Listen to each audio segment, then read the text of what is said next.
سلام بچه ها، امیدوارم کارتون خوب باشه و در صحت و سلامتی به سر ببرید.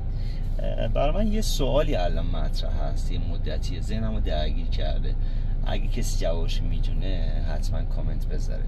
ببینید الان پدر و مادرها با شرایطی که الان هست، توی شرایط بد اقتصادی که توی این چند سال ایجاد شده، دوچار تردیدن توی این که بچه ها رو درگیر مسائل اقتصادی بکنن، یعنی این که براشون شرایطون بگن تا درکی داشته باشن از وضعیت بد اقتصادی الان، تا به واسطه این درک نیازهاشون رو متفاوت کنن و کاهش بدن نسبت به مثلا 5 سال پیش. قطعا فرزند ما، حالا کودک، نوجوان، جوان، اینا درخواستای 5 سال پیششون رو با همون در واقع آهنگ نمیتونن درخواست بدن. پدر مادر نمیتونن برآورده کنن اون تقاضاها رو.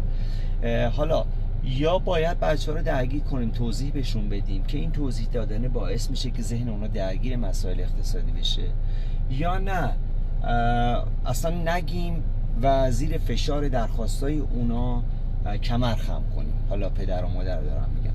این واقعا برای من سواله کدوم یکیشه. حالا شاید روانشناسا بگن با توضیحات خیلی خاص، ولی در هر صورت ما در نهایت یا باید درگیرشون کنیم، یعنی بهشون توضیح بدیم که شرایط چیه، کمتر خرج کنید فلان و الی آخر، یا نباید بگیم و دائم دچار تنش باشیم برای برآورده کردن نیازهای اونا. اگر کسی میدونه جواب این سوال یا این چالش رو میدونه، چالش ذهنی که برای پدر و مادر رو توی شرایط کنونی اقتصادی میدونه، کامنت بزنید.